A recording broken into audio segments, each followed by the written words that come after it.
नमस्कार फ्रेंड्स, ओंकार ओडिया चैनल रे आपण मानक स्वागत। फ्रेंड्स, आज एक क्षुद्र भिडियो रे एभली एक अद्भुत चमत्कारी तंत्रोक्त संवहन विद्या को शेयर करूची, जहाँ माध्यम की आपण क्षण मात्र के कौन सी नारी हूँ बा पुरुष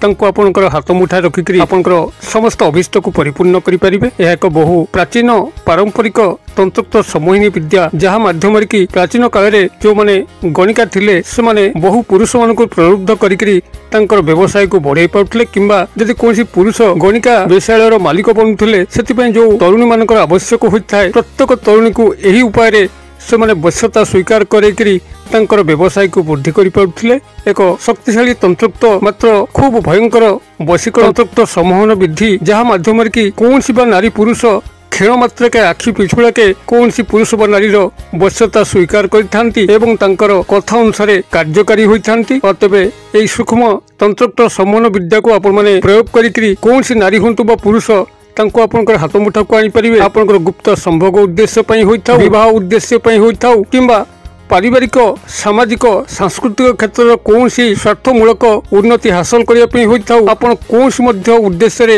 यही भयंकर तंत्रोक्त समोहन विद्याटी को व्यवहार करिकरी आपनकर सर्व सफलता हासिल करि परिबे। यही तंत्रोक्त समोहन विद्या को आपण माने विशेष भाव में जानिया पे हेले वीडियो शेष पर्यंत देखंतु। चैनल को प्रथम बार आसथिले एही भली कंटेंट रे आपनको रुचि रहउथिले चैनल करे थिबा लाल कलर सब्सक्राइब बटन क्लिक करी बेल आइकन क्लिक करी एवं ऑल नोटिफिकेशन पर क्लिक करी चैनल को सब्सक्राइब कर नियंतु, जेभली कि आमे जेतल मध्य आपण मानक सेवा एही भली तंत्र मंत्र वीडियो अपलोड करिवु तार सर्वप्रथम नोटिफिकेशन आपण पाखरे पहुंचीबो एवं से सब को आपण माने सर्वदूर देखिकरी किछि ज्ञान आहरण करि परिबे। तबे फ्रेंड्स, एबे नजर पकेबा ए शक्तिशाली तंत्रोक्त समोहन विद्या, जहाँ माध्यम की कौन सी नारी हंतु बा पुरुष आपण तांको क्षण मात्र के निजर हाथ मुठा को आनिकरी कौन सी मध्य अभिष्ट को परिपूर्ण करि परिबे। आपनकर गुप्त संभोग पई हो, पारिवारिक सामाजिक सांस्कृतिक क्षेत्र कौन सी प्रकार उन्नतिमूलक कार्यक्रम पई हो, किंबा आपनकर चाकरी वृत्तिगत क्षेत्र में उपरिस्थ ऑफिसर को हाथ मुठा को आनिकरी आपनकर चाकरी कर्मवृत्तिर समस्त अग्रगति उन्नति पई हो, किंबा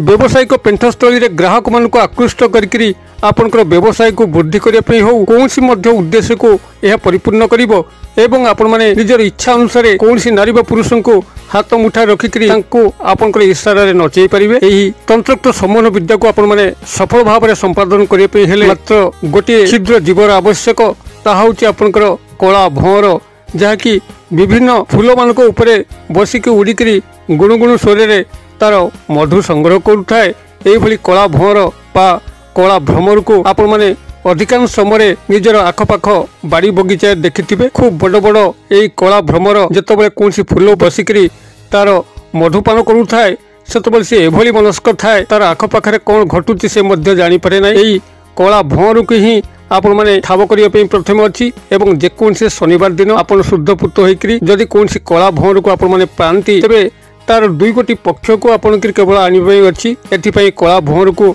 मारिबार आवश्यक नहीं, कारण कौन सी जीव हत्या करिकरी आपण माने कौन सी मध्य तंत्रोक्त दुनिया रे स्वार्थ सिद्धि को करि परिबे नहीं। तंत्रोक्त शास्त्र रे भयंकर भावे बारण अछि, कौन सी जीव हत्या महापाप अटे एवं कौन सी जीवर जीवन नहींकरी आपण मानक निजर कौन सी स्वार्थ को सिद्धि करिया जो जानती तंत्रोक्त देवता आपण को पूरा असंतुष्ट होइतांती एवं आपण से विद्या रे विफल होइतांती। अतबे जेतबेले तार दुई गोटी पर ही केवल आवश्यक, अतबे आपण माने भ्रमर केवल दुई गोटी पक्ष बा पर को ही संग्रह करिवे एवं भ्रमर कौन सी क्षयक्षति करिवे नहीं। तबे जेकोनसी शनिवार दिन आपण एई कला भंवर दुई गोटी पर को ही संग्रह करंतु। तेबे भ्रमर टिके विषाक्त अटे, अवश्य भ्रमर कामुड़ारे कई मृताहत होई नांती, मात्र तार दंशन टिके विषमय जलमय अटे। तेबे आपण माने सतर्क थिबे, जो भाव में आपन को निजक सुरक्षित रखिकरी तार पक्ष दुईटी को संग्रह करि परिबे। एही भली उपाय तार पक्ष दुईटी को संग्रह करि तबे से जा हो आपण जेकोनसी शनिवार दिन शुद्ध पुत होइकरी प्राथमिक भाव में कला भ्रमरर ए दुई गोटी पक्ष बा पर को संग्रह कर एवं ताको संग्रह करिकरी गृह को आनंतु। यार परवर्ती जिनस आपन को आवश्यक पड़िबो दुई गोटी अक्षत लवंग, जहाँकि स्वयं संपूर्ण होइतिबो से फूल थी खंडिया खपरा नथिबो। एही भली भाव में आपण एतिक दिवा समय संग्रह करंतु एवं सेही दिन रात्र समय जेतबेले आपनकर गृहटी शांत स्निग्ध वातावरण रे खेली जाउची, आहु कोलाहलमय नाही, समस्ते शयन रे व्यस्त अछंती, आपण सेही समय पश्चिम दिग को मुखा होइकरी शुद्ध पुत भाव में कछा मारी उत्तरी को कांधे पकईकरी ध्यान एवं मनस्क भाव में आपण दुई गोटे जिनस को आपण सामना रखु, अर्थात कला भ्रमरर दुई गोटी पक्ष एवं दुई गोटी लवंग या आपण मैंने निजर दक्षिण हस्त पापुली मुठे धरिकी ये जो क्षुद्र मंत्र कहूँ ये क्षुद्र मंत्र को आपण मैंने से 108 बार उच्चारण करेंगे। मंत्रटी आपंकर ओं हुं फट मात्र 3 गोटी शब्द विशिष्ट शक्तिशाली संस्कृत मंत्र जहाँ सिद्धि कर आवश्यक नहीं। आपण मैंने 108 बार से उच्चारण करेंगे और मंत्रटी को आउे दोहरी दूची ओं हुं फट बनानटा की दौची ह दीर्घकार चंद्रबिंदु हुं फट फट हलंत ये मंत्रटी रोची ओं हुं फट। आपण मैंने यही मंत्रटी को 108 बार से दुई गोटी जिनस को दक्षिण हस्त पापुली मुठे धरिकी अर्थात दुई गोटी लवंग एवं दुई गोटी कला भ्रमरर पक्ष या मुठी धरिकी आपण ध्यानस्थ भाव में यह उच्चारण करने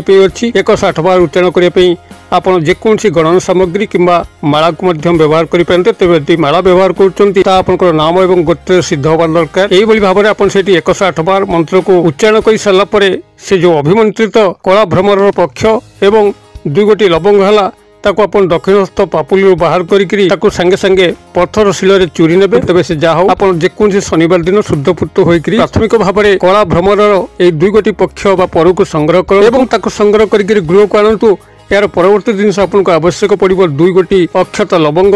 जहाँकि स्वयं संपूर्ण होती फूल थी खंडिया खपरा नई भाव में आपको दिवा समय संग्रह करूँ से दिन रात्र समय जितेबाला आप गृहटी शांत स्निग्ध वातावरण में खेली जाऊँगी आहु कोलाहलमय नाई समस्ते शयन व्यस्त अच्छा आपड़ से समय पश्चिम दिग को मुखा होकर शुद्धपुत भाव में कछा मारी उत्तरी को कांधे पकईकरी ध्यान और मनस्क भाव में आपण दुई गोटी जिनस को आपण सामना रखु अर्थात कला भ्रमरर दुई गोटी पक्ष एवं दुई गोटी लवंग या आपण मैंने निजर दक्षिण हस्त पापुली मुठे धरिकी ये जो क्षुद्र मंत्र कहूँ ये क्षुद्र मंत्र को आपण मैंने से 108 बार उच्चारण करेंगे। मंत्रटी आपंकर ओं हुं फट मात्र 3 गोटी शब्द विशिष्ट शक्तिशाली संस्कृत मंत्र जहाँ सिद्धि कर आवश्यक नहीं। आपण मैंने 108 बार से उच्चारण करेंगे और मंत्रटी को आउे दोहरी दूची ओं हुं फट बनानटा की दौची ह दीर्घकार चंद्रबिंदु हुं फट फट हलंत ये मंत्रटी रोची ओं हुं फट। आपण मैंने यही मंत्रटी को 108 बार से दुई गोटी जिनस को दक्षिण हस्त पापुली मुठे धरिकी अर्थात दुई गोटी लवंग एवं दुई गोटी कला भ्रमरर पक्ष या मुठी धरिकी आपण ध्यानस्थ भाव में यह उच्चारण करने 108 बार उच्चारण करने आपण जेकोसी गणन सामग्री किंबा माला को व्यवहार करेंगे। तेज यदि माला व्यवहार कर नाम एवं गोत्र सिद्ध होगा दरकार। यही भाव में आप 108 बार मंत्र को उच्चारण कर सारापर से जो अभिमंत्रित कला भ्रमरर पक्ष एवं दुई गोटी लवंग है ताको आपण दक्षिण हस्त पापुली बाहर करी संगे संगे पत्थर शिल चूरी ने गोटे कागज पुटुला भर्ती कर पाखपाखे रखिथे। जब आपंकर कौन स्त्री बा पुरुष को वश्यता स्वीकार करने अच्छी से चूर्ण किसी नहीं कि मस्तक उपर अज्ञात आपन खाली फिंगी दबार अच्छी एवं तार परवर्ती चमत्कार को देखापी अच्छी जो भाव में यही चूर्ण मस्तक उपर पड़ो से नारी होता बा पुरुष एवं जो उदग्र प्रकृति होता अमानिया होता पोषा जंतु परी आपंकर वश्यता स्वीकार करेंगे एवं आपंकर आज्ञाधीन होकर समस्त कार्य को निर्विघ्न बिना वाक्यालाप संपादन करेंगे। यही तंत्रोक्त समून विद्या कस्मिन काले विफल होब नहीं जेपर्यंत आपण माने याकू सठिक भाव में पालन करथिबे। यदि भूल भटका आपण माने प्रयोग करती तेबे निश्चित भाव में विफल हेबे। आपनकर एकाग्रता मनस्कता एवं शुद्ध चरित्र ही आपनकर यही वशीकरण क्रियार सफलता निर्भर करे और तेबे आपण माने शुद्धपुत होइकरी संपूर्ण एकाग्रता चित्तरे एवं सत मनरे जदि क्रियाटी को निभाती जेकोसी स्त्री को आपण मैंने हासिल करेंगे जेकोसी पुरुष को आपण मैंने हासिल करेंगे। भिडियोटी भल लगुले लाइक करने भूलु ना